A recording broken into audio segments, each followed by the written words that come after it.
Ang kwentong ito ay hango sa totoong buhay. Karanasan ito ni Fausto. Taong 1959, Limon Norte, Romblon.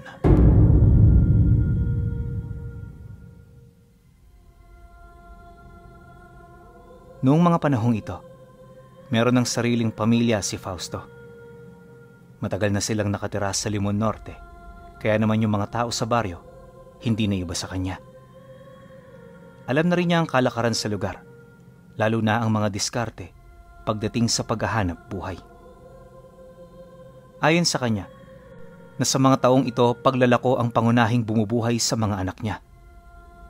Mula Limon Norte, naglalakbay siya patungo sa lugar ng Dapawan para lamang maibenta ang mga daladala niyang paninda.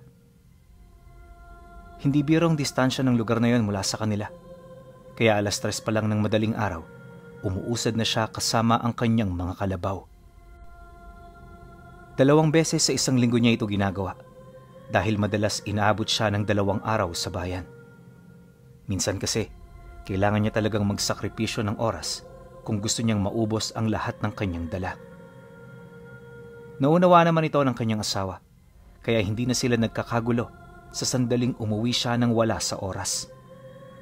Ganon at ganon palagi ang kanyang ginagawa hanggang sa nakasanayan na ito ng kanyang mga anak. Dagdag pa ni Fausto, nakagaya lang din naman siya ng ibang tao.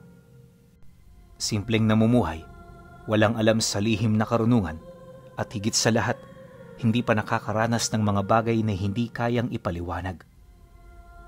Anya, na mula pagkabata, wala talaga siyang naranasang ganun. At nakikinig siya sa mga kwento tungkol sa mga aswang, ngunit tumanda na lang siya lahat-lahat. Wala siyang nakitang ganoong uri ng mga nilalang. Ang pinakatumatak lang noon sa kanya ay nung sinapian ang kapitbahay nila.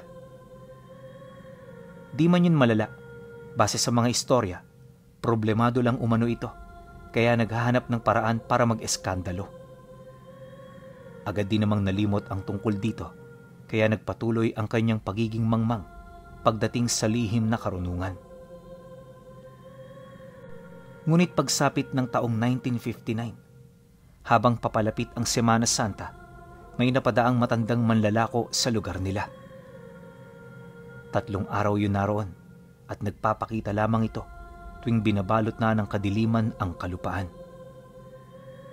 Bawat bahay kinakalampag ng matanda at ayon sa mga nakakaranas ng panggagambala nito, paulit-ulit umano itong humihingi ng tulong.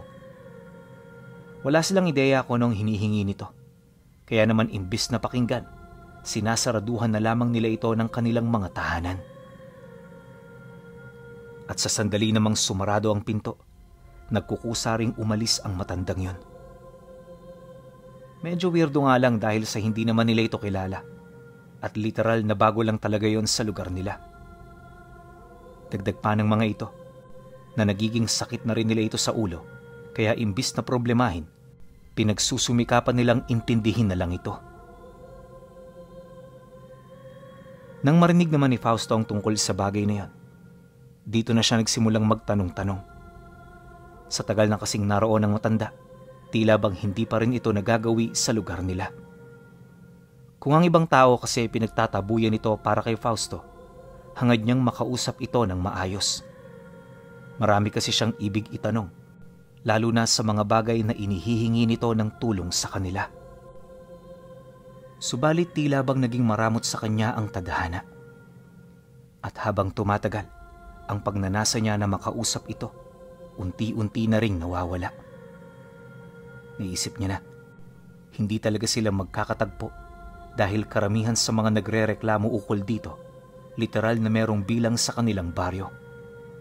Samantalang siya, isa lang na ordinaryong tao, naghahanap buhay sa araw-araw para makaraos. Ngunit lingid sa kanyang kaalaman, malapit na pala ang panahon na magiging dikit silang dalawa.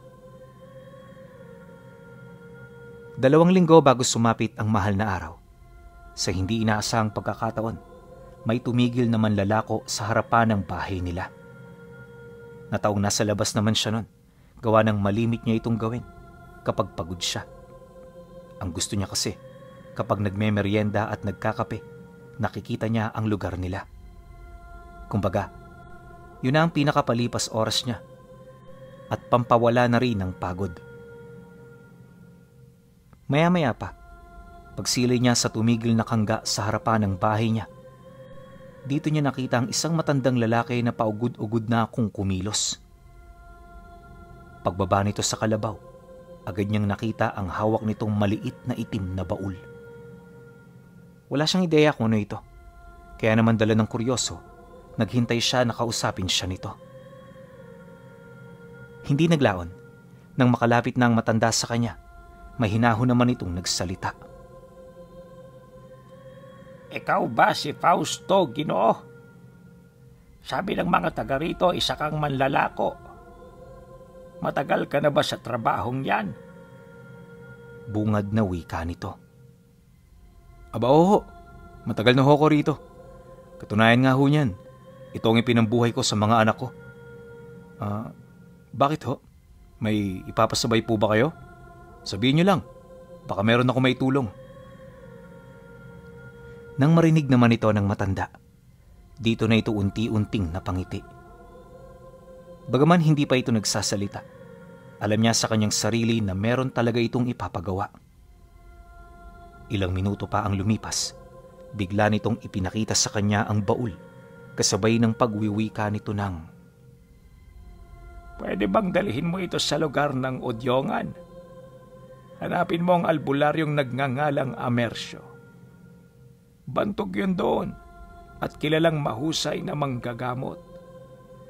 Sabihin mo, ipinabibigay ito ni Tandang Antonio. Pakaingatan mo lang na huwag mabuksan ang baul dahil sa oras na bumukas yan, malalagay ka sa alanganin at sa puntong yun, hinding-hindi kita matutulungan. Kasabay ng pagwika nito, ay ang pag-abot nito sa kanya ng 3 barya na gawa sa purong ginto. Dala ng pagkagulat ni Fausto, dali-dali naman niya yung kinuha ng walang pagdadalawang isip. Sa mga sandaling yun kasi, kahit lutang ang utak niya, alam niya na kung ano ang halaga ng mga baryang nakuha niya. Sa pagpapatuloy naman ng kanilang pag-uusap, dito nito inilahad ang mga rason nito kung bakit yun kumakatok sa mga kabahayan. Ayon sa matanda, wala naman talaga siyang pakay sa mga taong yon. At kaya lang naman siya roon lumalapit ay dahil sa gusto niyang malaman kung sino ang mga manlalako sa baryo. Dagdag pa nito na, di na kasi siya pwedeng umusad pa patungo sa karatig lugar dahil sa dami na nang nangyari sa kanya.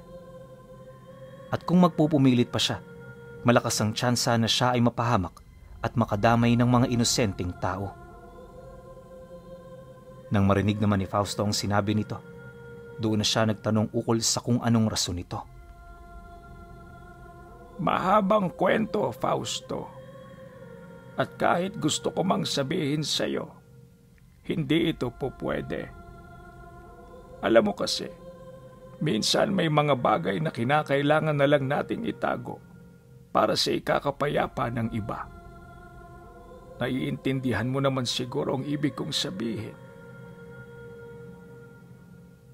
Dahil sa sinabi nito, nagpumilit siyang magmatigas.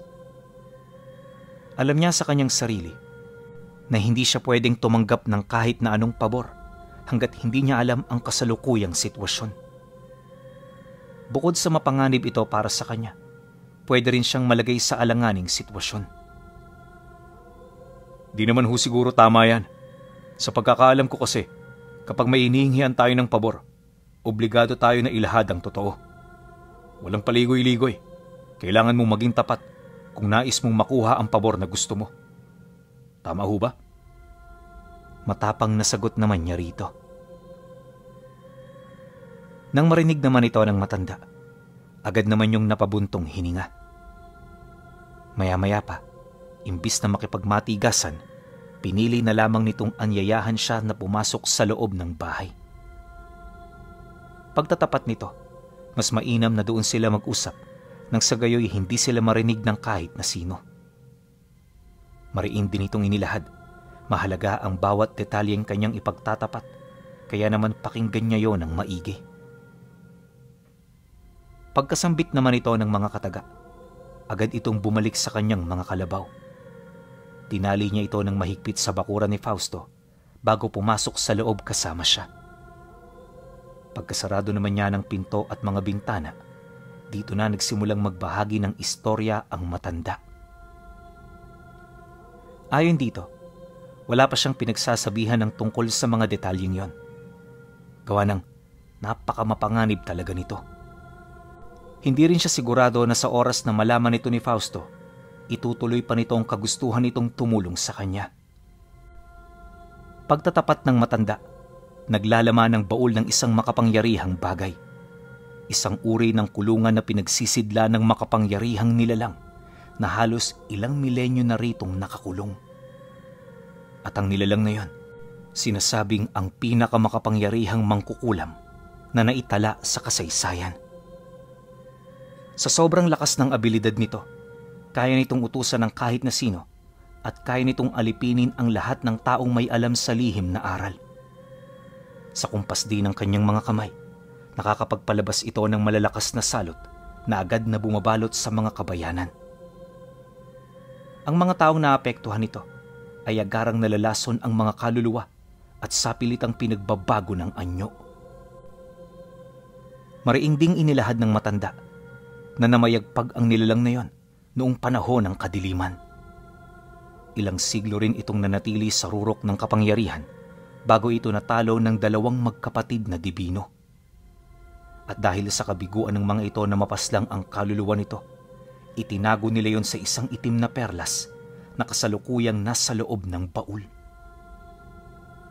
Punong-puno ng panselyo ang perlas na pinaglalagyan ng kaluluwa nito, ngunit hindi pa rin yun sapat.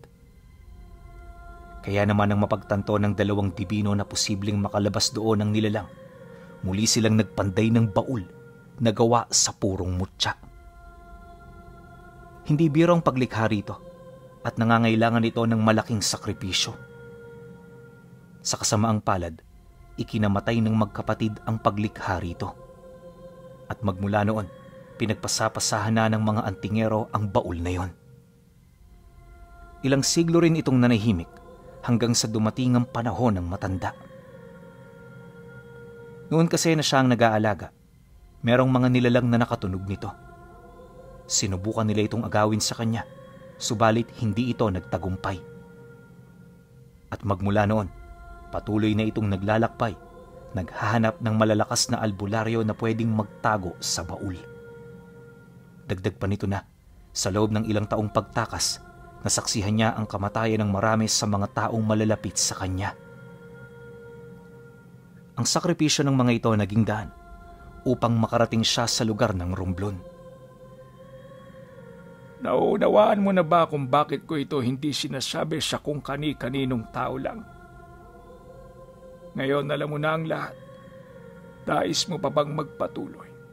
O kakalimutan mo na lang itong ating mga pag-uusap? Wika ng matanda, pagkatapos nitong mailahad ang lahat ng ibig niyang malaman.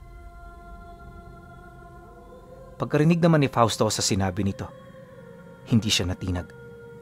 Sa halip inilahad niya rito na nakahanda pa rin siyang gawin ng nararapat. Dagdag pa niya na malapit lang ang lugar na pinapapuntahan nito sa kanya, kaya naman magiging madali lang ito. Mariin din niyang inilahad na alam na niya ang pasikot-sikot sa kanilang lugar, kung kaya't wala itong dapat na ipag-alala. Ano man ang mangyari, madadala at madadala niya ito. Nang marinig naman ng matanda ang kanyang sinabi, bigla naman yung napangiti. Pagpang-abot ng kanilang paningin, muli pa itong naglabas ng 5 piraso ng gintong barya, kasabay ng pagwiwika nito sa kanya ng, siguraduhin mo lang, sapagkat ayoko nang nabibigo ako. Kung gayon, wala na pala tayong dapat pag-usapan. Bukas na bukas umalis ka na, habang kaya ko pa silang pigilan.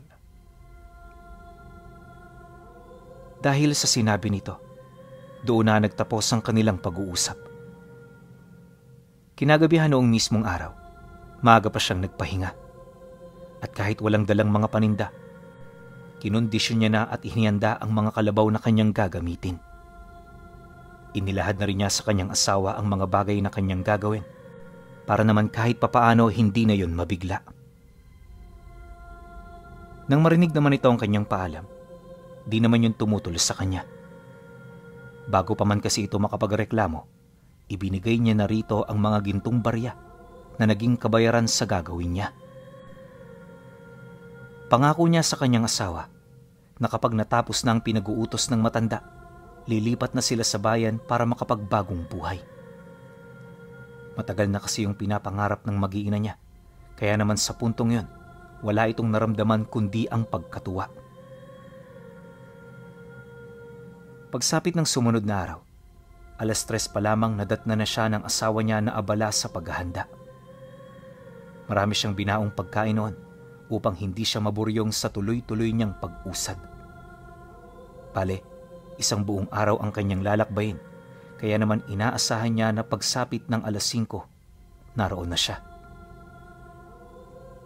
Para sa kanya pabor ang ganoong oras, lalo pat naniniwala siya na kapag umaga, walang nagpapakitang mga aswang. Yun ang akala niya. Ang hindi niya alam, isa itong malaking pagkakamali. Ilang oras pag-alis niya sa kanila, nadatna niya ang matanda sa bukana ng baryo kung saan siya dumaan. Kinausap niya pa ito pero sa kasamaang palad, hindi na ito umiimik. Basta, sinenyasan lang siya nito na magpatuloy patungo sa lugar na napag-usapan nila. Siyempre, dahil sumusunod lang naman noon si Fausto, wala siyang nagawa kundi ang umusad. Paglabas niya ng baryo, binilisan niya ang pagpapatakbo ng kalabaw. Animoy meron siyang hinahabol na oras. Kumpiyansa siya dahil nakakondisyon ang mga ito. Pero pagsapit ng 10:00, bigla na lamang yung huminto. Pagod na ang mga kalabaw, kaya wala siyang magagawa kundi ang magpahinga. Sa isip-isip niya, di niya kailangang mag-alala dahil unang-una, malayong-malayo na ang natahak niya. Ilang milya na lang din ang layo niya sa lugar ng Odyongan, kaya base sa kanyang estimasyon, ilang oras na lamang ang gugugulin niya para marating ang lugar na yon. Ngunit sa kasagsagan noon ng kanyang pamamahinga, may nakita siyang 2 tao na naglalakad sa likurang bahagi niya. Malayo pa ang mga ito pero yung itsura ng mga yon, medyo nakakapangduda talaga. Ayon sa kanya, imposibleng may mapapadaan dong mga taong naglalakad. Gawa ng yung baryong pinakamalapit, napakalayo nun. At ang mas nakakapagtaka pa sa lahat, bakit nakatalukbong ang mga ito sa kalagitnaan ng katirikan ng araw. Matapos naman niya yung masipat, naging bihilante siya. Walang sabi-sabi, pasimple niyang hinugot ang sundang na nasa kangga, sabay tago nito sa kanyang likod. Bumaba na rin siya ng kalabaw dahil kung sakali mang merong mangyari, makakapalag siya. Nang makaharap naman niya ang 2, malayo pa lang kinausap na niya ang mga ito. Yung mga tanong niya purong patungkol sa pakay ng 2, ngunit sa kasamaang palad hindi siya nito pinagtuunan ng pansin. At imbis na sumagot, umangil ang mga ito, kasabay ng pagpapakita nito ng mga nanlilisik nilang mata. Nang mapansin naman yun ni Fausto, hindi siya nagdalawang isip na hugutin ang patalim na kanyang tinatago. Akala niya kasi masisindak nito ang 2, pero sa halip na umatras, bigla itong sumugod. Para itong mga nagwawalang hayop sa mga oras na yon, kaya naman ang agad na pumasok sa kanyang isip ay ang ipagtanggol ang kanyang sarili. Dahil dito, paglapit ng mga nilalang, walang patig niya itong pinagtatataga. Ang nilalang na unang tinamaan ito, agad na naputulan ng braso, kaya naman sigaw yun ng sigaw habang nagpupumilit umatras sa kanya. Sa puntong yun, nakumpirma ni Fausto na aswang nga ang mga ito dahil habang umiiyak ang lalaking tinaga niya, panay ang pagdila nito sa sugat na kanyang natamo. At sa hindi malamang dahilan, kitang-kita niya ang mabilis nitong paghilom. Di man ito kapanipaniwala, alam niya sa kanyang sarili na totoo ang kanyang mga nakikita. At sa pagpapatuloy ng ganoong pangyayari, dito niya naunawaan ang kahinaan ng mga nilalang. Ayon sa kanya, malakas pa rin naman ang mga aswang kapag umaga. Yun nga lang, wala itong kakayahan na magpalit ng anyo. Kagaya rin ito ng tao na limitado ang abilidad, at kumpara sa kanya, di hamak na mabagal yon at mahina. Wala rin itong kakayahan na linlangin siya, dahilan para lumamang siya sa laban. Ilang minuto pa ang lumipas, dito na rin niya nataga ang isa pa nitong kasama na pilit na nakikipaglaban sa kanya. At sa sobrang lakas ng pagkakataga niya rito, hindi niya nagawa pang mabawi ang sundang na bumaon sa binti nito. Gayunpaman, kahit wala na siyang sandata, masyadong mahina na ang mga aswang para lumaban pa. Kung kaya't ang tanging naisip ng mga ito na solusyon ay ang lubayan siya. Pagpasok ng mga ito sa talahiban, dali-dali naman siyang bumalik sa kanyang kangga para umalis sa lugar. Hindi niya na inisip ang mga alaga niya. Buhat sa mga oras na yon, ang sarili niyang kaligtasan ang nasa isip niya. Maya-maya pa paglayo naman niya rito, nagpatuloy siya sa pag-usad hanggang sa makarating na siya ng bayan. Pagpasok niya roon, agad naman niyang hinanap ang bantog na manggagamot na itinuturo nung matandang nag-utos sa kanya. Kagaya ng inaasahan, madali naman niya itong natagpuan. Pagpasok niya sa pamamahay nito, bitbit na niya ang baul na nababalot sa itim na supot.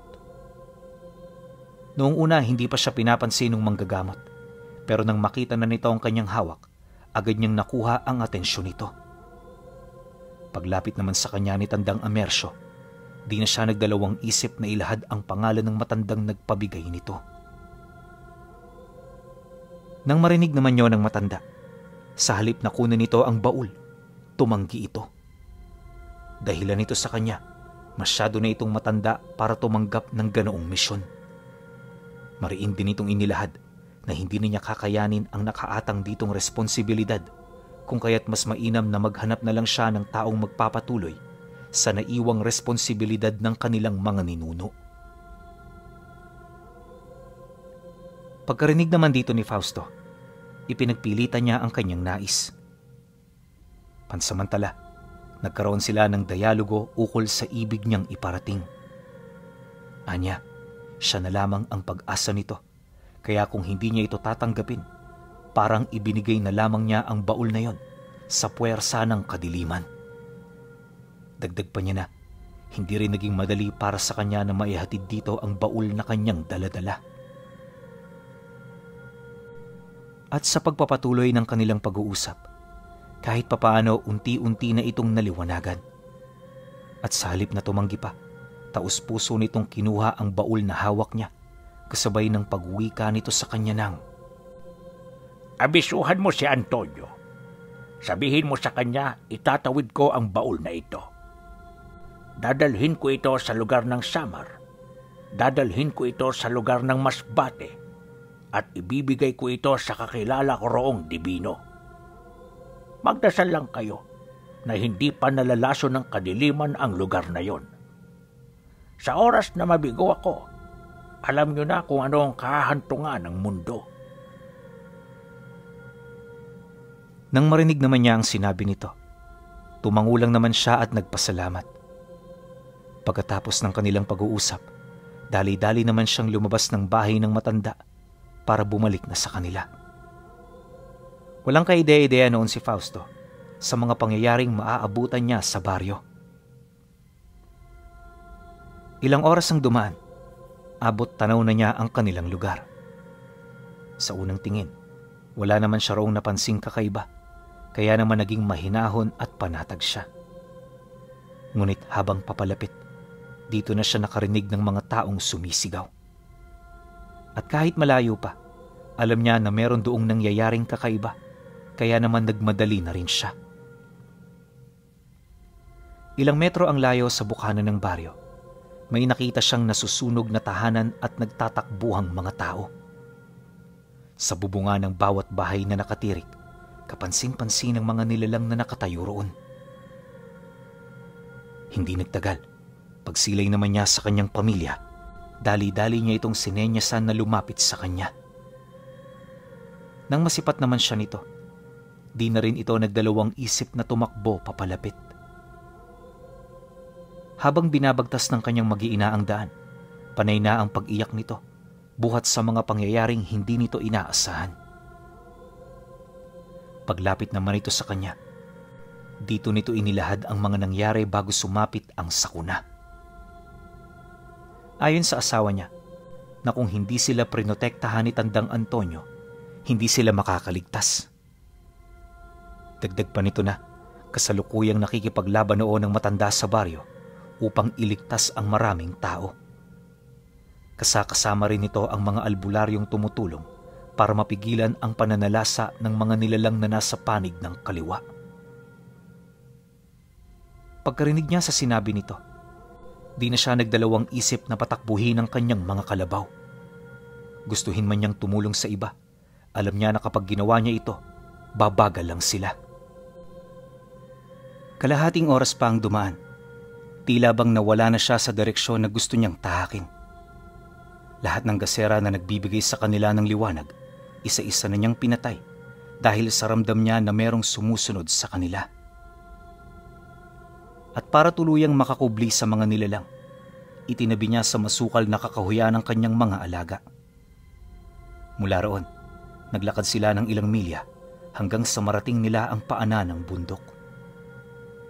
Unang beses nilang marating ang lugar, kaya naman habang nagmamasid, punong-puno ng pangamba ang kanilang mga isip. Yung mga sigaw kasi ng mga kababaryo nila, literal na naririnig nila sa lahat ng direksyon. Kaya naman ang buong akala nila na nasa malapit lang ang mga nilalang na yon. Maya-maya pa, pagdungaw naman ni Fausto sa itaas ng puno, may nakita siyang isang nilalang na may daladalang binatilyo. Tangan-tangan niya ito at habang nakaupo ito rito, patuloy na umaagos ang dugo mula sa kalunos-lunos na biktima. Di na rin yun gaanong kumikilos, indikasyon na wala na yung buhay. Matapos naman niya yung masilayan, agad niyang inabisuhan ng kanyang mag-iina na huwag gumawa ng kahit na anong ingay. Di rin niya ito pinatingin sa lugar kung saan siya nakasilip upang hindi ito balutin ng takot sa katawan. Importante na hindi ito makita ng kanyang pamilya dahil sa alam niya na nakakagawa ng mga hindi inaasahang kilos ang mga taong naunahan ng takot sa kanilang mga katawan. Mabuti na lang talaga, masunurin sa kanya ang mga anak niya. At kahit nahihirapan ito, nanatili lang yung tahimik at nakasunod sa lahat ng kanyang mga sinasabi. Ayon sa kanya, na dahil sa pangyayaring yon, nasaksihan niya kung papaano manginain ang mga aswang. Yung nilalang na nakita niya, inunang balata ng binata, tsaka nito sinimulang kagatin ang mga litid at laman. Gamit din ng matatalas nitong mga kuko, binuksan nito ang dibdib ng bangkay, tsaka hinigop na parang tubig ang mga dugong nakaimbak doon. Walang kaarte-arte rin itong kinain ang mga bituka, maging ang puso at atay ng biktima. Nang maubos na nito ang laman loob, dito na nito sinimulang kainin ang mga laman sa tadyang at kulugod. Pinugutan na rin yun ng ulo ng nilalang, tsaka pinagpupuputol ang mga parte ng katawan na hindi na nito mapakinabangan. Pagkatapos inimbak nito sa sanga ng puno ang mga karne na para bang itatago niya pa ito sa susunod niyang pagkain. Matapos itong gawin ng nilalang, tsaka pa lamang nito iniwan ng labi. At sa maniwala man kayo o hindi, para madala nito ang lahat ng karne, inimbak niya yon sa kanyang lalamunan. Kung nakakita na kayo ng ibong dumadagit ng isda, ganoon ang ginawa ng aswang. Halos magmukha na nga itong palaka, buhat sa abnormal na paglaki ng lalamunan nito. Ilang segundo pa ang lumipas, pagkumpas ng pakpak nito, agad din naman yung naglaho. At sa pagbalik ng katahimikan sa paligid, doon pa lamang siya nakahinga ng maluwag. Panatag noon ang kanyang puso na parabang wala ng panganib na darating. Kinabukasan pagsikat ng araw, nagpasya itong si Fausto na bumalik ng baryo. Para magawa niya yon ng mas mabilis, iniwan niya sa kangga ang mag-iina niya. Sinigurado din niyang may armas siyang dala sa paniniwalang meron pang mga nagtatagong nilalang sa lugar nila. Pagdating naman niya sa lugar na yon, wala siyang nakita kundi ang mga kabahayang wala nang naninirahan. Binabalot na rin yon ng makapal na usok, animoy matagal na itong tinalikuran ng mga taong minsang nakatira rito. At sa pagpapatuloy ng kanyang pag-usad, may nakita siyang nakatarak na mga poste sa lupa kung saan nakaupo roon ang 2 albularyo at si Tandang Antonio. Wala na yung mga buhay sa katawan, kaya hindi niya na ito pinag-aksayahan ng oras. Pagdating niya sa kanilang tahanan, kinuha niya lang ang mga gintong barya, tsaka siya umalis. At mula sa araw na yon, hindi na siya roon bumalik pa. Nagpakalayo-layo na rin siya sa isla para maibigay ang payapang buhay na inaasam ng kanyang pamilya. Ayon kay Fausto, hindi ito naging madali, ngunit awa ng Diyos nagtagumpay naman siya. At kalaunan, nang makahanap na siya ng lugar kung saan sila maninirahan, dito na naging payapa ang kanilang mga buhay. Di man naging madali ang lahat, pero sa bandang huli, nakamit niya ang buhay na matagal na niyang inaasam. At hanggang sa pagtanda ni Fausto, paulit-ulit niyang ibinabahagi sa kanyang mga anak ang aral na kanyang nakuha.